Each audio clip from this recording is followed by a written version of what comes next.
أعوذ بالله من الشيطان الرجيم بسم الله الرحمن الرحيم الحمد لله رب العالمين صدق الله العظيم میرے عزیز محترم بھائیوں، بزرگوں اور دوستوں، یہ قرآن اللہ کا کلام ہے۔ اللہ سبحانہ و تعالی نے خود اس کو اپنی زبان مبارک سے ارشاد فرمایا ہے۔ یہ اللہ کا کلام ہے، کسی انسان کا نہیں، کسی عالم کا نہیں، کسی نبی رسول کا نہیں، کوئی بادشاہ کا نہیں، یہ بادشاہوں کے بادشاہ کا کلام ہے۔ یہ اللہ کا کلام ہے۔ اللہ خود طاقت والا اور اللہ کا کلام بھی طاقت والا ہے۔ سورۃ فاتحہ، سب سے پہلے سورۃ فاتحہ ہے۔ آپ صلی اللہ علیہ وسلم نے سورۃ فاتحہ کے چند فضائل بتلائے ہیں۔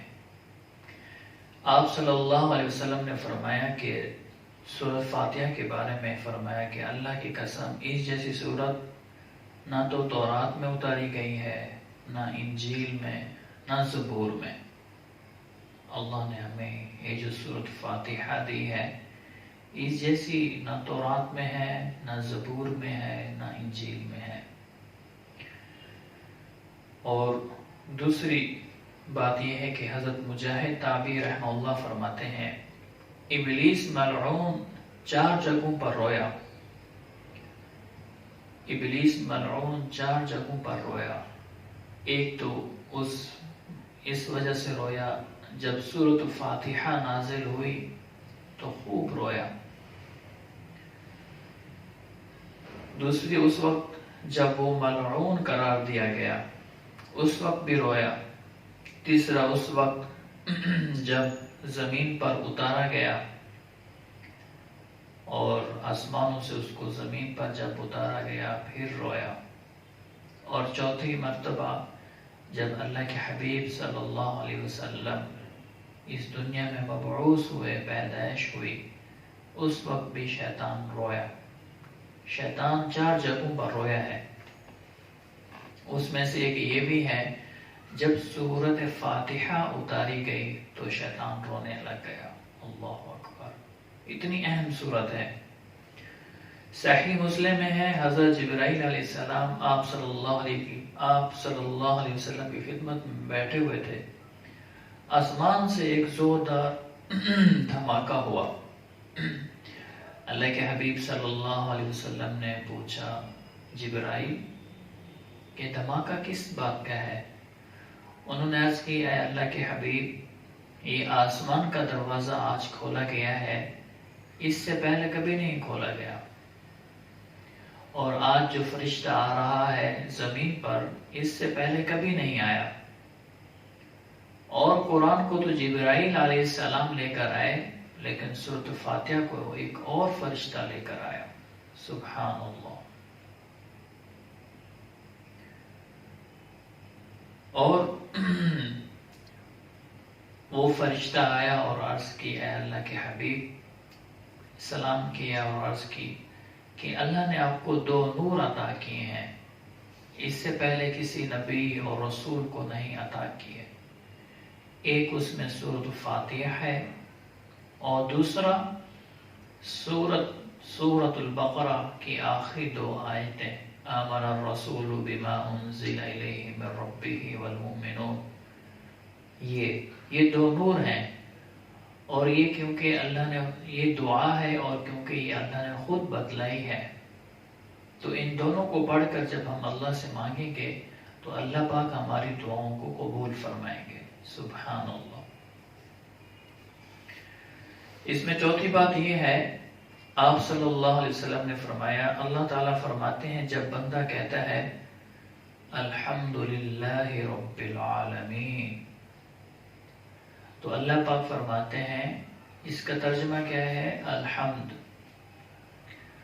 تمام تر تعریفیں اللہ کے لیے ہیں۔ ساری کی ساری تعریفوں کا خالق حقدار وہ اللہ ہے. ساری کی ساری تعریفیں اللہ ہی کے لیے ہیں. کوئی حسین ہے تو ہم اسے کہتے ہیں کہ یہ بہت حسین ہے. حسن دینے والا کون ہے؟ اللہ ہے. کوئی مالدار ہے تو ہم کہتے ہیں یہ بہت مالدار ہے. تو مال دینے والا کون ہے؟ اللہ ہے. تو جو انسانوں کے اندر صفتیں ہوتی ہیں اور جو نعمتیں ہوتی ہیں، جو ہم کھاتے ہیں، پیتے ہیں، استعمال کرتے ہیں، ان ساری چیزوں کو بنانے والا اللہ ہے.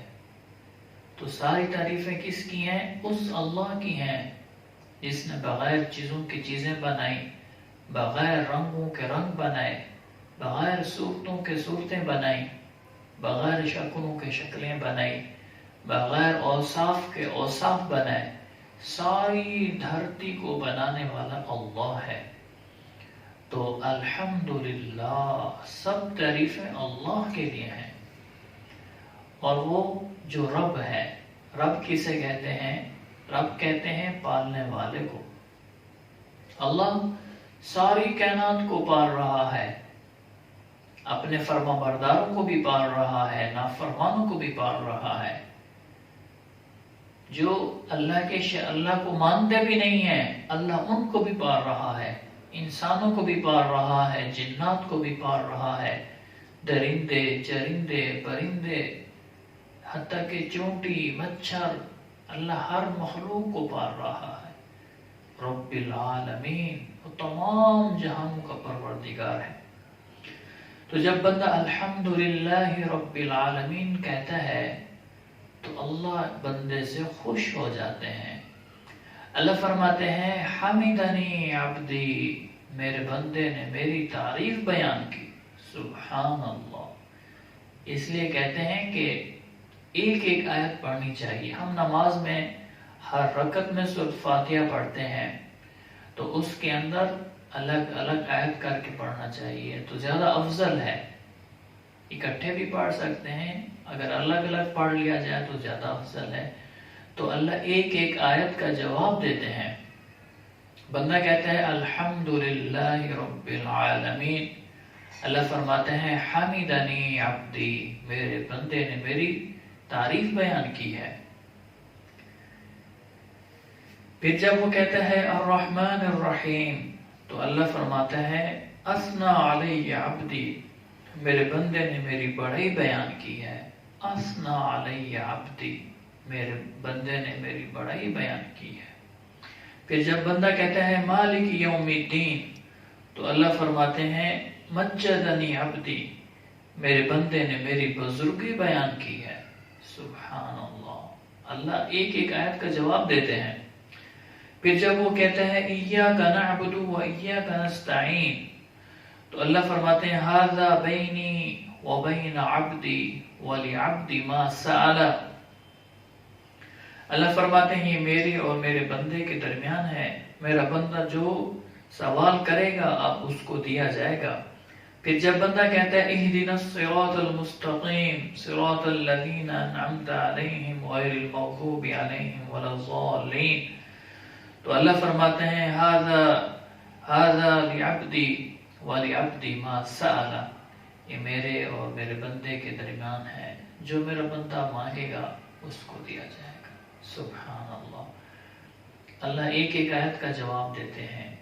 تو یہ دعا ہے، سورۃ فاتحہ دعا ہے، تو اللہ سے مانگنے کا یہ ذریعہ ہے. سبحان اللہ. جب ولا الضالین کہتا ہے، آمین کہتا ہے، اللہ پاک اس کی دعاؤں کو قبول فرماتے ہیں.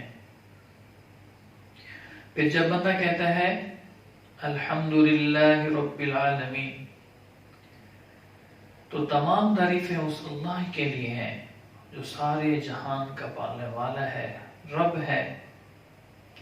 عالمین کے ترجمہ، اس کی تفسیر مقاتل بن حبان رحمہ اللہ تعالی فرمایا کہ عالم 80,000 ہیں، عالم 80,000 ہیں، 40,000 خشکی میں ہیں اور 40,000 سمندر میں ہیں.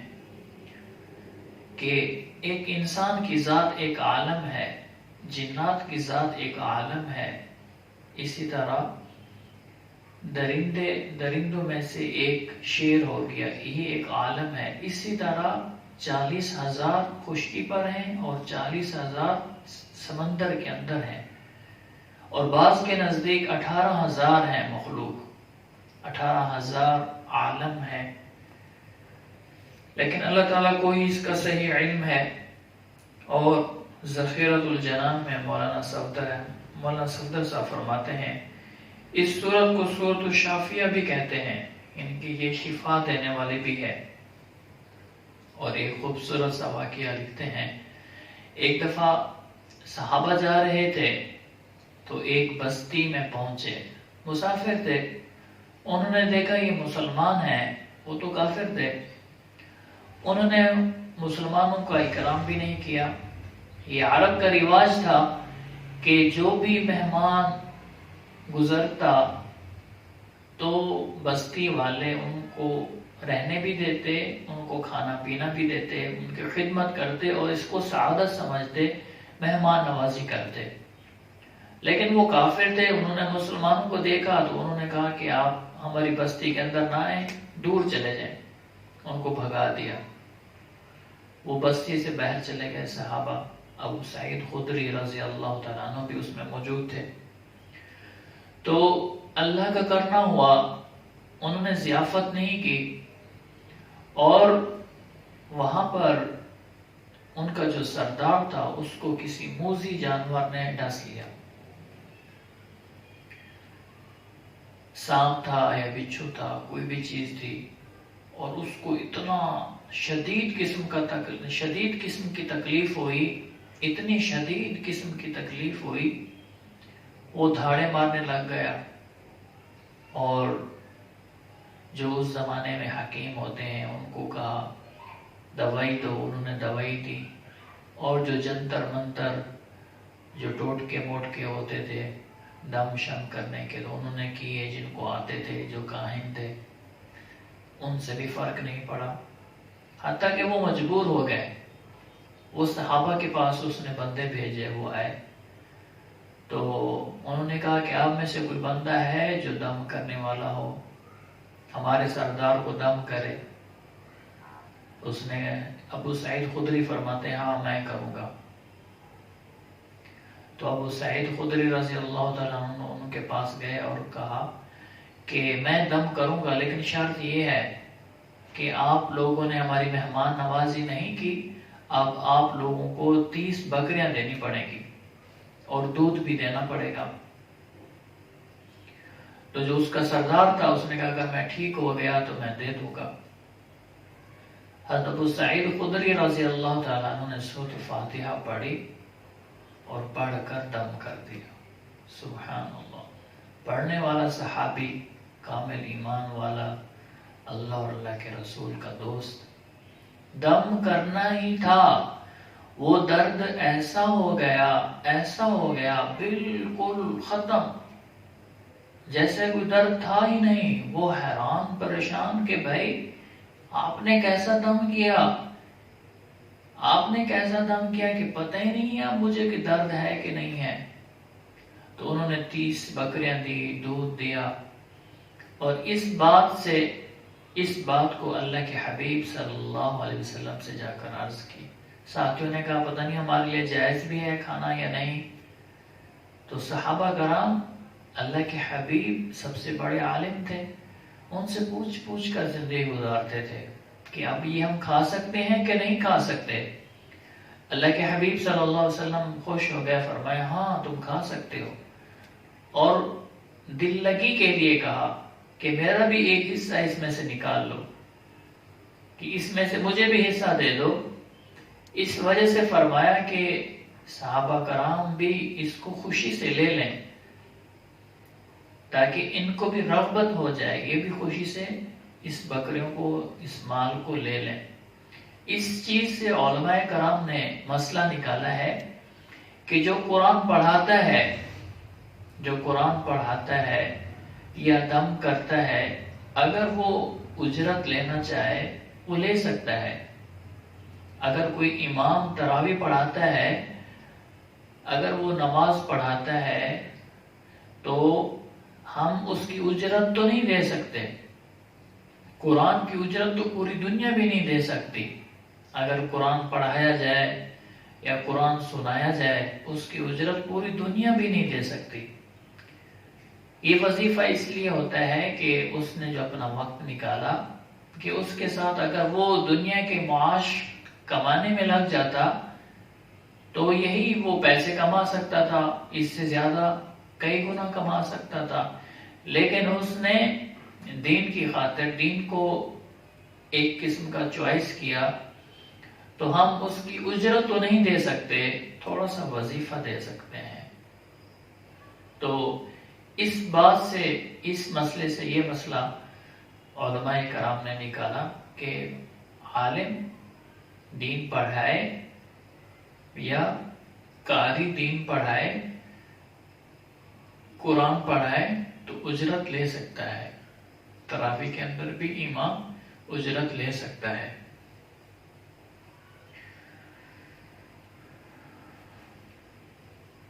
الرحمن کی تفسیر میں مولانا سرفراز احمد صدر صاحب کتاب ذخیرۃ الجنان میں فرماتے ہیں الرحمن کسے کہتے ہیں؟ شاہ عبدالعزیز محدث دہلوی فرماتے ہیں رحمان اسے کہتے ہیں جو بن مانگے دے، اس کو رحمان کہتے ہیں، اور رحیم اسے کہتے ہیں جو مانگنے پر دے، اس کو رحیم کہتے ہیں۔ سبحان اللہ، اللہ رحمان بھی ہے اور اللہ رحیم بھی ہے۔ رحمان کی خوبصورت تعریف کی، رحمان بسم اللہ الرحمن الرحیم ہم پڑھتے ہیں تو رحمان کی تعریف یہ کی کہ جو بن مانگے دے، اللہ بن مانگے دے رہا ہے۔ ہماری ایسی ایسی ضروریات ہیں جو ہمیں پتہ بھی نہیں ہے، اللہ وہ پوری کر رہا ہے، بن مانگے دے رہا ہے۔ سبحان اللہ، کتنی وہ پیاری ذات ہے۔ رحیم اسے کہتے ہیں جو مانگنے پر دے، تو ہم اللہ سے مانگا کریں، اللہ سے مانگیں اللہ خوش ہوتے ہیں، اور اللہ سے نہ مانگیں اللہ ناراض ہوتے ہیں، اور دنیا والوں سے مانگیں دنیا والے ناراض ہوتے ہیں، نہ مانگے تو خوش ہوتے ہیں۔ تو اللہ سے جتنا ہو سکے ہم اللہ سے مانگا کریں۔ اور تفسیر ابن کثیر میں فرماتے ہیں حضور صلی اللہ علیہ وسلم نے فرمایا جب تم بستر پر لیٹو تو سورۃ الفاتحہ اور سورۃ اخلاص پڑھ کر دم کر دیا کرو، تو موت کے علاوہ ہر چیز سے امن ہو جائے گا۔ کہ جب ہم سوتے ہیں، سوتے ہوئے سورۃ فاتحہ اور سورۃ اخلاص قل هو اللہ احد پڑھ لیا کریں، اپنے اوپر دم کر لیا کریں، تو اللہ سبحانہ و تعالی ہر چیز سے، موت کے علاوہ، موت کا وقت تو متعین ہے، اس نے آنا ہے، موت کے علاوہ اللہ سبحانہ و تعالی ہر چیز سے حفاظت فرمائیں گے۔ سبحان اللہ۔ تو میرے عزیزو، ہم قرآن سے دور ہیں، قرآن کے قریب ہو جائیں۔ حضرت علی رضی اللہ تعالیٰ عنہ فرماتے ہیں اگر میں سورۃ فاتحہ کی تفسیر لکھواؤں، سورۃ فاتحہ کی تفسیر اتنی لمبی ہے کہ لکھتے لکھتے 70 اونٹ اس اوراق کو، ان چیزوں کو اٹھائیں گے، 70 اونٹ لاتے جائیں گے تفسیر کے، تو سورۃ فاتحہ مکمل ہوگی۔ اللہ اکبر، اللہ نے اتنا علم دیا تھا۔ قرآن کیسا علم ہے کہ کیسے اس میں نکات ہیں کہ قرآن ختم ہی نہیں ہوتا۔ اب میں 5-6 تفسیروں سے میں نے مطالعہ شروع کیا، اور اتنا لمبا تفصیل، اتنی تفصیل، ہر تفسیر کی اس کے اندر اپنے اپنے نکات خوبصورت پیارے، بہت طویل۔ سارا دن میں نے صرف ایک آیت، 6 تفسیروں میں سے میں نے 4 تفسیریں دیکھی، اس میں سے ایک آیت کی تفسیر میں 1-2 دن میں دیکھ سکا۔ اتنی لمبی تفسیر ہے اور اتنے پیارے پیارے نکات ہیں، بندہ دل چاہتا ہے بس بندہ قرآن پڑھتا رہے، تفسیر دیکھتا رہے۔ آج ہم قرآن سے دور ہو گئے، خدا را ہم اپنی جانوں پر ترس کریں اور قرآن کو سنیں اور سمجھیں. اور میری یہ کوشش ہوتی ہے ان ساری تفسیروں میں سے کچھ خلاصہ آپ کی خدمت میں عرض کر دوں. تو چند وقت تھوڑا سا وقت نکال لیا کریں، سن لیا کریں، انشاءاللہ بہت فائدہ ہوگا. تو میں یہ عرض کر رہا تھا، حضرت علی رضی اللہ تعالیٰ نے فرمایا کہ میں سورۃ فاتحہ کی تفسیر لکھواؤں تو 70 اونٹوں پر لادنا پڑے گا اس کو. ایک دفعہ رات کو آئے اور صحابہ سے فرمایا کہ آؤ میں تمہیں سورۃ فاتحہ کی تفسیر بتلاتا ہوں. تو بسم اللہ سے شروع کی. فرمایا بسم اللہ سے شروع کرتے ہیں. بسم اللہ الرحمن الرحیم سے شروع کی. بسم اللہ کے شروع میں لفظ با آتا ہے اور عربی کے اندر با کا بھی معنی ہے الباء للالصاق. تو با کا ترجمہ اس کی تفسیر شروع کی. رات عشاء کی نماز سے شروع کی تو کرتے کرتے کرتے کرتے صبح ہو گئی. کرتے کرتے صبح ہو گئی لیکن تفسیر با کی چل رہی ہے. بسم اللہ الرحمن الرحیم ابھی تک مکمل نہیں ہوا. صرف با پر عشاء کی نماز سے لے کر صبح کی نماز ہو گئی اور با کی تفسیر ابھی چل رہی تھی. سبحان اللہ. امام راضی رحمہ اللہ تعالیٰ نے فرمایا، ایک دفعہ خطبے میں فرمایا کہ میں سورۃ فاتحہ میں سے میں نے غور کیا تو 10,000 مسائل نکالے.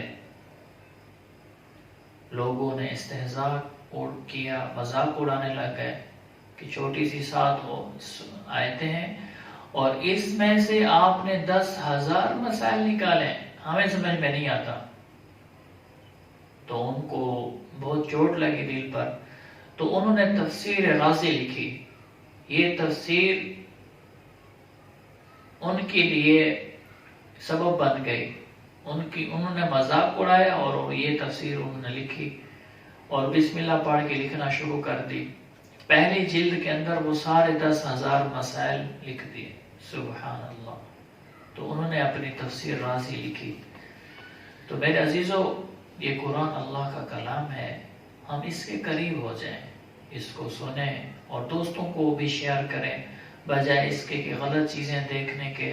آج سوشل میڈیا کے اوپر گانے، فلمیں، گندی چیزیں، بجائے ان چیزیں کہ ہم قرآن کو سنیں، اللہ کے کلام کو سنیں اور اس پر عمل کرنے کی نیت سے سنیں اور اس کی لوگوں کو دعوت دینے کی نیت بھی کریں کہ ہمارے مسلمان بھائی ان کو بھی دین کی دعوت دینی ہے کہ وہ بھی پورے دین پر آ جائیں، قرآن پر آ جائیں، قرآن پر عمل کریں. تو انشاءاللہ تعالی ہمیں اللہ سبحانہ وتعالی بہت بہت عطا فرمائیں گے. اللہ ہماری دنیا میں بھی بنائیں گے، ہماری آخرت بھی بنائیں گے. اللہ ہمیں دنیا میں بھی کامیاب کریں گے اور آخرت میں بھی کامیاب کریں گے. وآخر دعوانا ان الحمد للہ رب العالمین.